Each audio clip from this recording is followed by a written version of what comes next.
So yeah, today we're going to continue with 3D.1, where we started talking about points of inflection and shape. And my instruction was to try and finish question 1, 2, 3, 4, because D is a massive exercise and it's a good point of consolidation, right? We're really starting to reiterate some of the concepts we've explored. So firstly, let's get into question 2, right? Because we did question 1 and we did some of the other questions, but we were talking about inflection and shape. And we're going to try and address all these components of it. We're going to use our calculator to assist us, our graph, but we're also going to use our minds and a bit of intuition. So we've got, given the function y equals x squared e to the x, discuss y as x approaches positive infinity and negative infinity. All right, so there's two ways to do this, right? One is to make a bit of an argument, and this can get a little bit complex, okay? The other way is to look at the graph, all right? So I'm going to show you both. The first, we're just going to make an algebraic argument, and we're going to tell you why it's true looking at the graph, and then the same as we're approaching negative infinity. So as x approaches positive infinity, all right, as x gets large, it means as we get a massive number and we put it into this equation, like let's say 1,000, all right? If you put 1,000 in, you're going to have 1,000 squared times e to the power of 1,000. Now what does e mean? E means 2.72, right? It's just a number. And so what we've got is we've got 1,000 squared times by 2.72 times 2.72 times 2.72, 1,000. It's just going to be enormous. Okay, so we can say as x approaches infinity, y approaches infinity as well. The larger x gets, the larger y gets. You get 1 mark for making this statement. As x approaches infinity, y approaches infinity. That's all we're looking for. And you can see that from the graph, right? As x goes up, y just gets supermassive. All right, just keeps going up and up and up and up. Okay. Then let's talk about, well, what happens as x approaches negative infinity? Okay. If you look at your graph, what you'll see happening is it's getting closer and closer and closer to 0, but it never reaches 0. You can trace along it and it'll tell you, it's telling me 0, but that's because of the scale I've got. If I zoom in, you'll see there's still, and also need to zoom in, this way.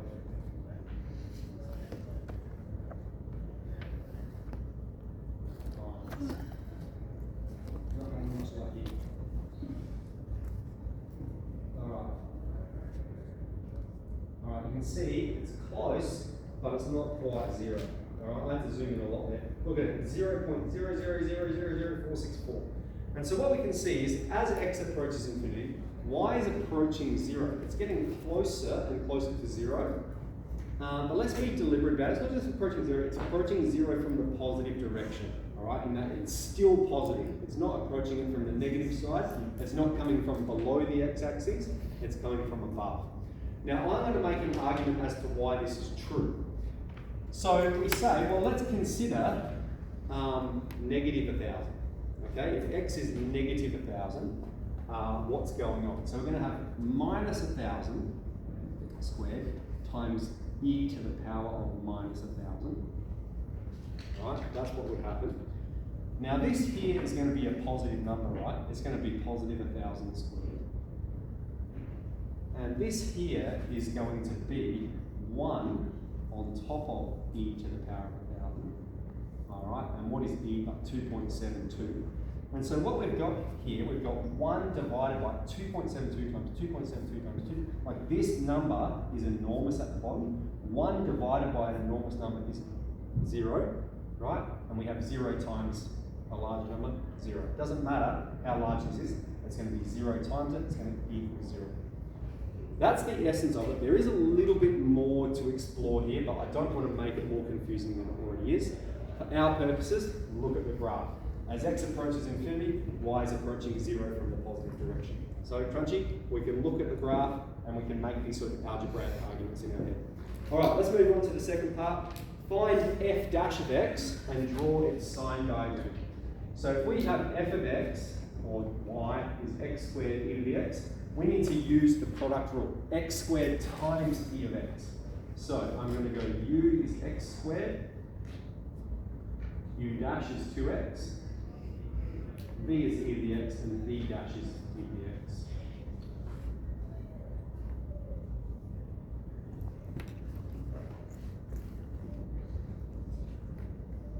And so f dash of x will be u dash v plus uv dash. And we want to draw the sign diagram of this, right? We want to draw the sign diagram of the derivative function, which means we need its roots. We need to know when does it equal 0. So I'm going to process this manually. Again, this is something we can get from our calculator. I'll show you how in a moment. So if we want the sign diagram, we need the roots. We're solving this equation. And so whenever we have something like this, we want to try and factorize so that we can apply the null factor law. All right, so I'm going to say what's common to both of these. It's going to be x is common, and so is e to the x. So we're going to factorize x e to the x. All right, we can see if you expand what I've factorized it to, you're going to get what we had above. So this is still the same derivative function, just a different way of expressing it. And now we can apply the null factor law, right?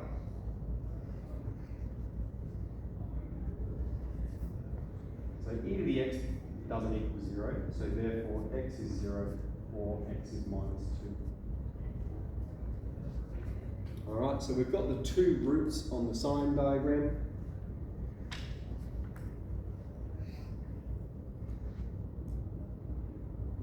Okay, and then we need to determine where it's positive and where it's negative, right? Now I'm actually going to reverse engineer just from the original function. I'm going to make it a little bit for you guys. Just from the original function. So let's just zoom out, have a look at the graph. Okay. Okay, what you can see if we look at the graph is if you were to walk along it, you're going to be increasing, you're going to be walking uphill until you get to this point, minus 2. Alright, that means we have positive slope until we get to minus 2, which means the first derivative, I've got these round the wrong way, that's dreadful, minus 2 and 0, which means the first derivative is going to be positive until we get to minus 2, right? Then we can see you're going to be walking downhill until you get to 0. We've got negative slope until we get to 0, and then you're going to be increasing again. We can see both of those points from the graph here. All right. Let's see how else we can get it. We can also get it by graphing the derivative function, right? So I'll just graph the derivative function quickly. All right, and what you can see is it is above, before minus 2. It is below, between minus 2 and 0, and then it's above. So we're confirming it, right? Okay, all very good. That's part C. Part D. Sorry, that was part B. Part C. Hence, state intervals when it's increasing and decreasing. Well, a function is increasing when it has positive slope and decreasing when it has negative slope, right? So, f of x increasing for x is less than minus 2 and greater than 0. And it's decreasing between those 2 points. Okay, so that's when it's increasing, that's when it's decreasing. So that's part C. Part D, hence state the coordinates of any stationary points. Well, what we can see is if we're going increasing and then decreasing, we have a local max at minus 2. And we can see that from our graph, right? It's confirmed from the original function. Remember, we're always making statements about the original function. We have a local max there where my mouse is right now, increasing then decreasing, and a local min at 0. That's what we expect, decreasing then increasing. So local max at minus 2, local min at 0, and you can get the y value from the graph. We can get, like, let's think about it. If we want the y value, we're putting it into the original function. If we put the 0 in here, we're going to have 0 squared times e to the power of 0. That's 0 times 1, 0. So the y value is 0. We can see that's true on the graph. For the y value when x is minus 2, I'm going to make a bit of a different argument.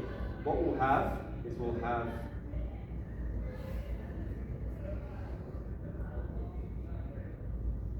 minus 2 squared times e to the minus 2, so that's 4, lots of e to the minus 2, or another way to express it, 4 on top of e squared.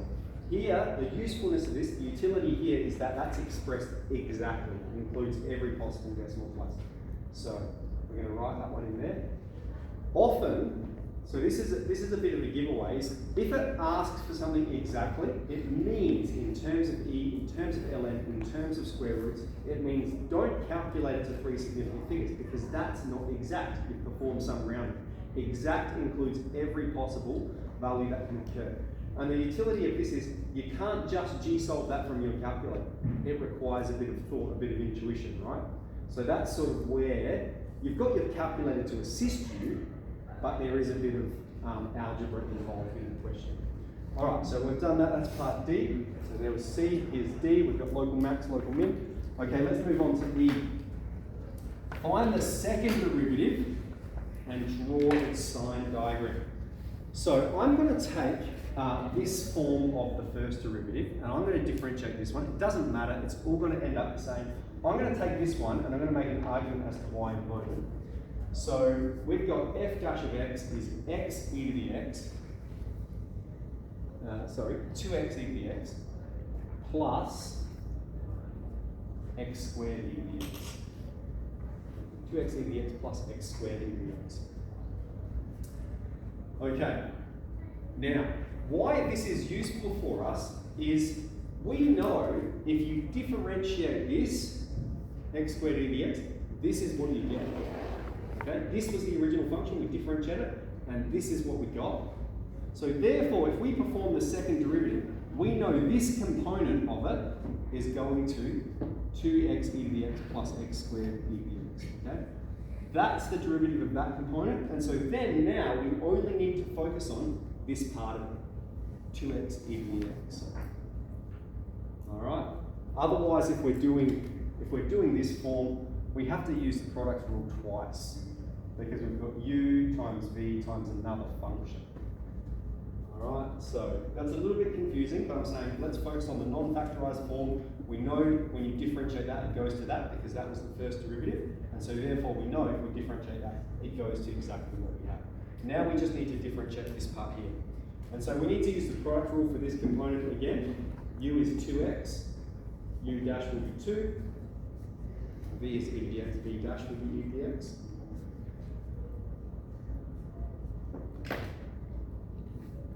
And so then we can make a statement about the whole second derivative, right? The whole second derivative is going to be u dash v plus u v dash plus this part.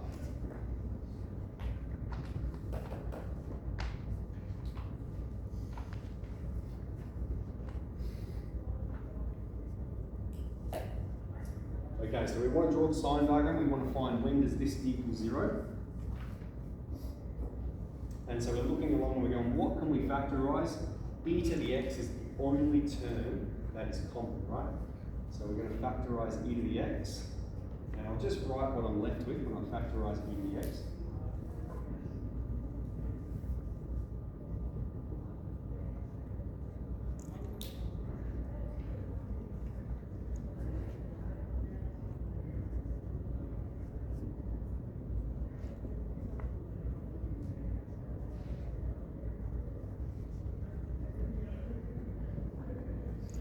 Okay, this is a quadratic, right?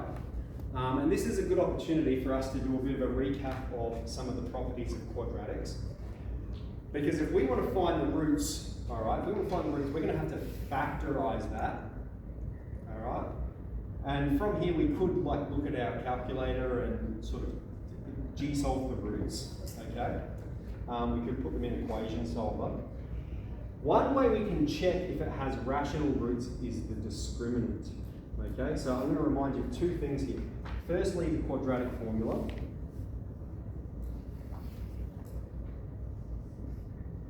Okay, here's the quadratic formula, and you notice this inside part of the square root is called the discriminant. And that tells you whether there's going to be 2 roots, 1 root, or no roots. Because if this is negative, there's going to be no solutions. All right? If it's positive, this means there's going to be solutions. If it's a square number and it's positive, that means we can factorize it. It means it has rational roots. But if this is not a square number, it means it's got irrational roots. All right. So let's check the discriminant here. And the reason I'm recapping this is there's been a couple of exam questions that have incorporated this, not necessarily recently, but in the past. So let's think about, if we're going to use the discriminant here, we have b squared, so 4 squared, take away 4 times a times c. We're left with 16, take 8. We're left with 8. All right. So it's a positive number, which means it has roots, but it's not a square number, which means the roots are irrational. So we're going to use the quadratic formula then to find those roots exactly.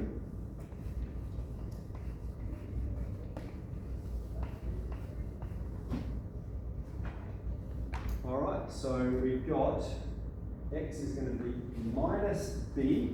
So I'm going to write my quadratic up here. What are we going to put? X squared plus 4x plus 2. So it's going to be minus 4 plus or minus the square root of, now b squared take 4ac. We've already calculated that. Okay, it evaluated to 8 divided by 2 times the a number, right? So these are the roots. Let's break them down a bit. Minus 4 plus or minus. This is a good opportunity for us to recap some surd operations as well. 8 can be expressed as 4 times 2, which can be expressed as the square root of 4 times the square root of 2, which can be expressed as 2 root 2 times 2. And then we can divide both of them by 2, right? We can eliminate the denominator. Minus 2. All right, so we can break that quadratic down to be like this, right? So then our 2 roots are minus 2 plus root 2 and minus 2 take root 2. All right, square root of 2 is about 1.4. So we've got, minus 2 plus 1.4. It's going to be like negative 0.6. All right, and then here minus 2 take 1.4. What's that? Minus 3.4. Okay, so we've got a rough idea of where they are. And at this stage, we can convert them to a decimal point, or we can get it from the calculator. Now here, it's unclear whether it wants you to find them exactly, or whether it wants you to just g-solve them, right? It hasn't asked. What we're trying to do, let's go back to it, is draw its sign diagram. Now, I'm going to draw the sign diagram exactly in the circumstance that you have to, okay? So I've got these 2 roots, all right? So remember we're looking at e to the x times this equals 0. E to the x does not equal 0, which means this quadratic component of it might equal 0. Let's check. We found these roots. We found these are the values that make this equation equal to 0. So if I'm putting them on the sign diagram, which one's going to go first? This one, okay? Because this one is more negative, right? It's minus 2 take root 2, so that's going to be here.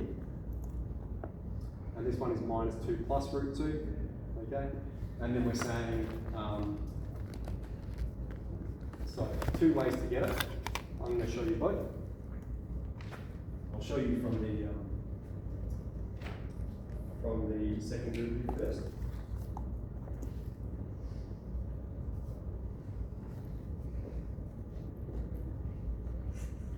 All right, so what did I say? I said minus 0.6. So reasonably close. I like to list it in brackets.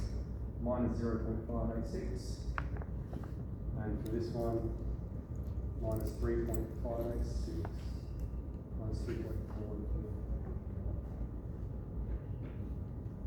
All right. And so what we can see is this is the graph of the second derivative. Notice how it's in blue. All right, I've graphed the second derivative, and we can see it's above, below, above. Okay, let's confirm that from our original function. This is what we learned in our last lesson. We said the second derivative tells you when the function is concave up and when it's concave down. What we can see from looking at it is it's concave up over this interval, right? It's opening upwards. I might zoom out to exaggerate it. Just zoom out on y, not x. Let me restrict x again. Let's change that from minus 5 to 5.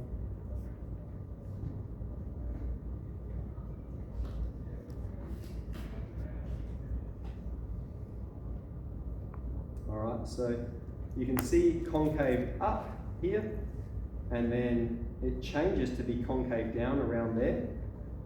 No, it's not concave up, around where my mouse is now, it changes to be concave down, right? That's the point of inflection. It's opening downwards, and then somewhere in here it changes to be concave up.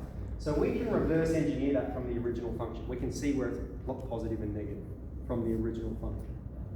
All right, so we can make those connections. All right, let's answer the question. What's it saying to do now? So it said find the sign diagram, draw it. That was part E. Part F, hence find the nature and coordinates of any points of inflection. Okay, so we've got a point of inflection here and a point of inflection here. And if we look at the first graph, we can see that both of them are non-stationary. They're non-stationary because they're not horizontal at that point. So non-stationary POI at, okay, and this is where we list the coordinates. We can have them exactly, -2 take root 2, or we can have them as the decimals here. We'll list the y value in a moment, and -0.586. And we'll list the y value as well. I could just calculate that quickly. So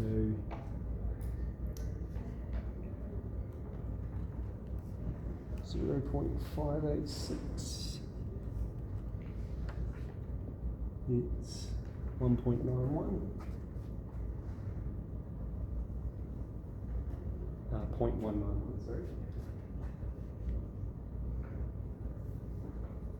All right, so remember we're getting these from the original function. We're putting these x values into the original function, and minus 3.414.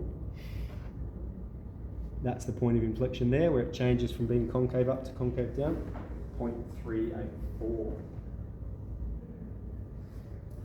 All right, so they're the non-stationary points of inflection. So the first way we can confirm that they're non-stationary is from looking at it, right? Changes from being concave up to concave down. The slope is not horizontal. The second way is to see if I've rubbed out with the sign derivative of the sign diagram of the first derivative. But the first derivative, all right, if it has that, that means stationary. The first derivative did not have it going increasing, horizontal increasing, or decreasing, horizontal decreasing. It didn't have those properties, so that tells us there's no stationary ones. And the third way is that these roots are not the same. The roots don't correspond. And because they don't have the same roots, it means they're all going to be non-stationary points of inflection. So 3 ways to confirm it, right? If you're a bit confused about what I just said, look at the graph, all right? It's obvious from the graph, all right? We can see it's not horizontal at that point. Okay, last one. Hence, state intervals. Maybe can I just make one quick point? In F, nature and coordinates. So coordinates are here, that's fine, but the nature, is it stationary, is it non-stationary? It's non-stationary, right? You make sure you write that. In the past, I've had students just put coordinates. You only get 1 out of 2 marks. All right, state intervals where the function is concave up, concave down. Let's refer to the sign diagram. Concave up. All right, and this time, let's answer exactly. But x is less than or equal to -2 take root 2, and x is greater than or equal to -2 plus root 2. Okay, it's concave up over these intervals because that's where the second derivative is positive. All right, so concave up over those intervals, concave down when it's negative, between that -2 take root 2, less than x, less than -2 plus root 2. All right, so I'm taking on a little bit of a wild ride. I'm trying to point out lots of connections, right? I'm trying to point out the relationships between the graph and its derivative and the sign diagrams, right? And we've even done a bit of a recap of here. We've got quadratic formula, the discriminant, surd operations. So there's been a fair bit going on. That's why we've done sort of 3D across a couple of lessons. All right, so that's 3D.1. So continue with that. Use your calculator to support you. And later in the lesson, we'll see how we're going. We might go through that conjecture example 3 together that we haven't done yet. See what people reckon. All right, so let's get into continuing with 3D.1.